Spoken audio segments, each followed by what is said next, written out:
Hello friends, आप सभी लोगों को हमारे यूट्यूब चैनल पर स्वागत है। फ्रेंड्स, आज का जो आपका टॉपिक है लर्निंग एंड टीचिंग का, जो स्किनर साहब आपका सिद्धांत दिए थे आपके ये सीटेट के लिए और बीएड के लिए बीवीआई है। फ्रेंड्स, अगर आप सीटेट को बीएड कर रहे हैं तो साथ ही साथ सीटेट का भी तैयारी करें, क्योंकि कल रिजल्ट आया था सीटेट का, वो आप लोग देख ही चुके होंगे कि जिनका बेसिक अगर बरियार है वही सीटेट में अच्छा स्कोर कर सकते हैं, वही अच्छा रिजल्ट कर सकते हैं। नहीं तो बिहार से टोटल 7 लाख स्टूडेंट एग्ज़ाम दिए थे, जिनमें से रिजल्ट मात्र 49 या 50 हज़ार का ही हुआ है। जोड़ लीजिए कि टोटल ऑल ओवर इंडिया में केवल 7% ही बिहार का रिजल्ट हुआ है। तो इसी से आप अपना अनुमान लगा सकते हैं कि हम कैसे पढ़े कि सीटेट में अच्छा स्कोर कर सकें।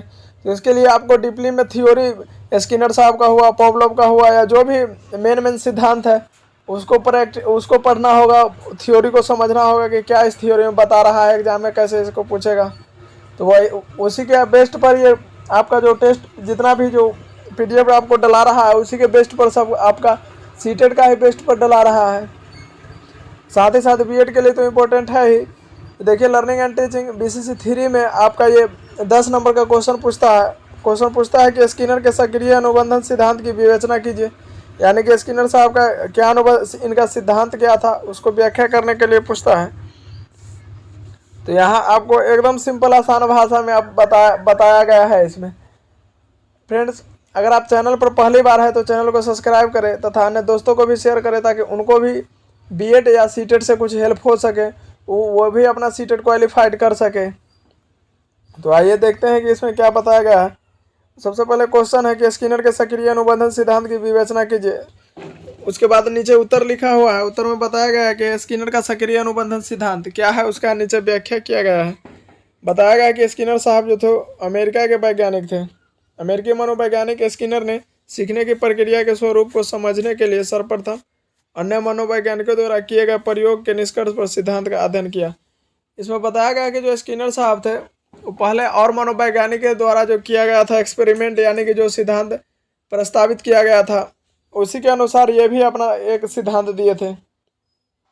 आगे बताया गया कि स्किनर ने प्रत्यावर्तन और पूर्वलन संप्रयोगों को समझा। इसके बाद उन्होंने स्वतंत्र रूप से प्रयोग किया। इन्होंने प्रत्यावर्तन और पूर्वलन जो होता है उन्होंने पहले इनको अच्छा से समझ में आ गया, उसके बाद इसने अपना खुद ब खुद इस पर एक्सपेरिमेंट किए, प्रयोग किए।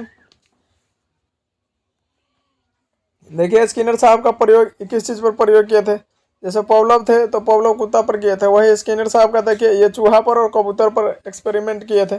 स्किनर साहब का प्रयोग आप बीएड अगर नोट में आप लिखते हैं या बीएड के आप एग्जाम में लिख रहे हैं तो ये अंडरलाइन देना नहीं भूलें, प्लस मेन पॉइंट बनाना नहीं भूलें। मेन पॉइंट अगर आता है तो एग्जामिनर को भी चेक करने में अच्छा रहता है, रिजल्ट आपको अच्छा हो जाएगा। बताया गया है कि स्किनर ने चूहा पर प्रयोग करने के लिए एक पिंजरा बनवाया। इस पिंजरा में चूहे को अंदर रखा गया है। फ्रेंड्स, सबसे पहले आपको जो सिद्धांत होता है उसमें पूछा जाता है कि अनुबंधीय सिद्धांत किनका है, तो स्किनर साहब का। स्किनर साहब ने किस पर अपना एक्सपेरिमेंट या प्रयोग किए थे, तो चूहा और कबूतर पर, लेकिन फेमस इनका चूहा का ही है। आगे बताया गया कि स्किनर बॉक्स 12 इंच का बॉक्स था। जो स्किनर साहब का बॉक्स था वो 12 इंच का था। बॉक्स के एक दीवार पर एक लीवर लगा हुआ था। जो बॉक्स का एक दीवार था उस पर एक लीवर लगा दिया जाता है। जो उसके बाद आगे बताया गया कि बॉक्स में एक खाने के लिए प्लेट के बॉक्स बना दिया गया। उसमें बॉक्स में 12 इंच का बॉक्स था, बॉक्स में एक प्लेट रख दिया, प्लेट में खाना भी रख दिया गया। खाना पर ही तो उनका एक्सपेरिमेंट करना था कि चूहा देखकर खाना को कैसे करता है या कैसे ऑब्जर्व करता है, कैसे खाने की कोशिश करता है। तो वही बताया गया कि एक खाने की प्लेट में भोजन रखा था, बॉक्स में एक प्रवेश द्वार बनाया हुआ था, आने जाने का भी रास्ता था बॉक्स में। उसके बाद स्किनर ने एक सफ़ेद चूहा को बॉक्स के अंदर बंद कर दिया। यहाँ मेन पॉइंट ये है कि सफ़ेद चूहा, क्वेश्चन पूछेगा कि कैसा चूहा था, आंसर मारना है सफ़ेद चूहा। उस बॉक्स के अंदर चूहे को बंद कर दिया। उसके बाद चूहा को भूख लगा। चूहा यानी भूखा था या भूख लगा, वही समझिए। आगे फिर इसमें बताया गया कि बॉक्स में आते ही चूहा उछल कूद करने लगा। जब चूहा को बंद कर दिया गया बॉक्स में तो चूहा उछल कूद करने लगा, और जो उछल कूद किया उसका पैर जो था सो लीवर पर पड़ गया। लीवर दबते ही भोजन का एक छोटा सा अंश प्लेट में आ गया। जब लीवर पर चूहा को उछलते कूदते पैर पड़ गया तो जो लीवर जैसे ही दबा उसमें एक छोटा सांस यानी कि खाने का कुछ सामान उसके प्लेट में आ गया। उसके बाद यानी कि भोजन चूहा को मिल गया, प्लेट में आ गया तो आराम से खा ही सकता है। भोजन का मिलना चूहा के लिए पुरस्कार था, यानी कि भोजन मिलना उनका चूहा के लिए सौभाग्य की बात था कि वो भूखा था, उसका भोजन मिल ही गया। उसके बाद फिर आगे बताया गया कि पुनः भूख लगने पर वो उछल कूद करने लगा। अचानक उसका पर फिर से लीवर पर पड़ा, यानी कि एक दिन तो उछल कूद कर वो लीवर पर पैर पड़ा, खाना खा लिया। फिर अगले दिन उसको भूख लगा, फिर उछल कूद करने लगा, फिर लीवर पर ही पड़ गया। तो फिर एक भोजन का टुकड़ा आके उस पर थाली में आ गया, यानी कि प्लेट में आ गया। अब आगे बताया गया कि अब चूहे ने लीवर के पास, अब चूहा जान गया कि अब यहाँ ऐसे उछलेंगे कूदेंगे तो हमको खाना मिलेगा। तो चूहा क्या काम किया कि लो क्या, जो लीवर था लीवर के ही आसपास उछलने कूदने लगा। अब उछलने कूदने लगा तो लीवर पर उसका पैर पैर पैर पड़ जाता था। उसके बाद उसको एक भोजन मिल जाता था, भोजन मिल जाता था तो उसको मन की शांति तृप्ति हो जाता था, यानी कि भूख मिट जाता था। उसके बाद बताया गया स्किनर ने देखा कि भोजन मिटने से चूहे का पूर्ण बलन मिला है, यानी कि स्किनर साहब ने जजमेंट किए, यानी कि जज किए कि जब चूहा का भोजन मिल जाता है तो पूर्ण बलन हो जाता है, यानी कि धीरे धीरे उसने लीवर दबाकर भोजन प्राप्त करना सीखा, यानी कि उनको चूहा को संतृप्ति हो जाता है।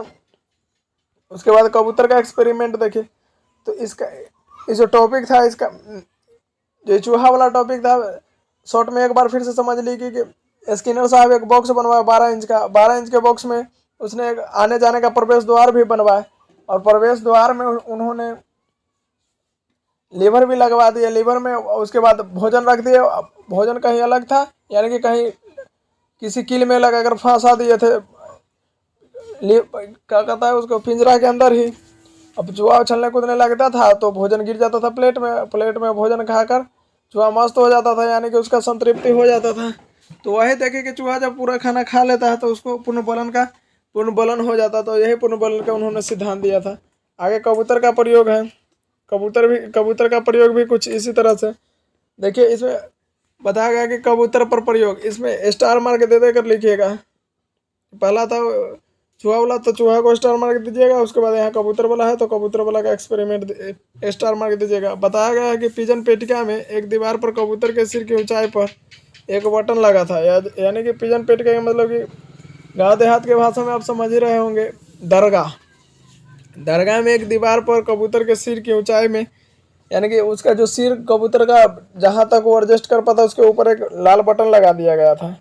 बटन पर चोंच मारने से थोड़ा दाना नीचे रखे प्लेट में आ जाता, यानी कि जब बटन में जब वो चोंच मारता था, यानी कि उसको ठोकर मारता था तो उसको कुछ दाना प्लेट में नीचे गिर जाता था, तो वो भी अपना खाना खा लेता था। बॉक्स में प्रकाश की ऐसी व्यवस्था की गई थी कि लाल रंग का प्रकाश जब बटन पर पड़ता था तो वह चोंच मारने पर भोजन मिलता था, यानी कि कबूतर भी सीख गया कि हम चोंच मारेंगे इस बटन पर तो हमारा खाना मिलेगा।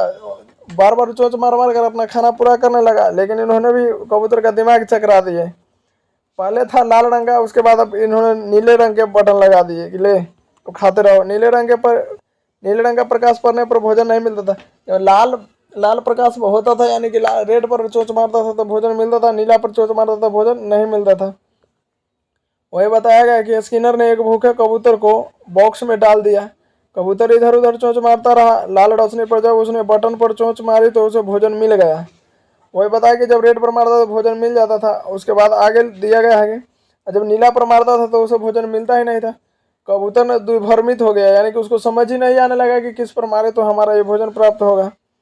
आगे बताया गया कि नीली रोशनी तो कभी कभी लाल रोशनी डाली जा, यानी कि कभी नीली उस दरगाह के अंदर डाला जाता था तो कभी लाल रोशनी डाला जाता था। कुछ अन्यास सफलता के बाद कबूतर ने लाल रोशनी के समय बटन पर चोंच मारना सीख लिया, यानी कि धीरे धीरे वो समझ गया कि कभी लाल रेड हो जाता है, कभी नीला हो जाता है। तो उसने धीरे धीरे सीख लिया कि रेड पर मारेंगे तो हमारा भोजन मिल जाएगा। तो वह यही जब कबूतर ने वही आगे इसमें बताया गया कि समय पर बटन चोंच मारना सीख लिया, भोजन की प्राप्ति ने पूर्ण बलन की भूमिका निभाई, यानी कि जो भोजन उसे कबूतर को प्राप्त हो जाता था तो ये पूर्ण बलन की उन्होंने भूमिका निभाई। तो कबूतर का हो गया, चूहा का हो गया। आगे देखिए मेन पॉइंट अभी और बचा हुआ है इसमें, सक्रिय अनुबंध सिद्धांत का शैक्षणिक निहितार्थ। ये क्या होता है इसमें देखिए, इसका नंबर, एक मिनट फ्रेंड्स थोड़ा बैक हो गया था, देखिए फिर से बता रहे हैं कि सक्रिय अनुबंधन सिद्धांत का शैक्षणिक निहितार्थ क्या है।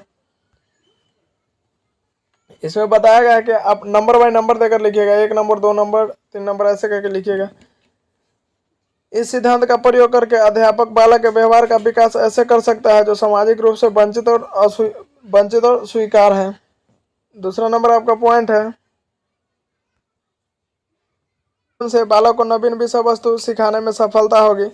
तीसरा नंबर आपका पॉइंट है, तीसरा नंबर देखिए कि बालकों के भाषा विकास तथा शब्दार्थ विकास में इस सिद्धांत की महत्वपूर्ण भूमिका है। चौथा नंबर आपका पॉइंट है, यह सिद्धांत अध्यापकों को मार्गदर्शन करता है कि पढ़ाई जाने वाली विषय वस्तु के पद अधिक्रम के अनुसार नियोजित किए जाते तो अधिगम सरलता और शीघ्र, यानी कि इसमें बताया गया है कि नियम एक नियम तौर तरीका से रखा जाएगा स्टूडेंट को तो अधिगम सरलता, यानी कि अधिगम और जो भी उसका पढ़ने लिखने का तरीका है वो आसानी से करने लगेगा। आगे बताया गया कि मनोवैज्ञानिक समस्याओं से ग्रसित बालकों को इस सिद्धांत के अनुरूप शिक्षा देना लाभकारी होगा। फिर आगे बताया गया है कि 6 नंबर पुनर्बलन इस सिद्धांत की मुख्य विशेषता है। पूछेगा कि स्किनर साहब का मुख्य विशेषता क्या है, तो पुनर्बलन है।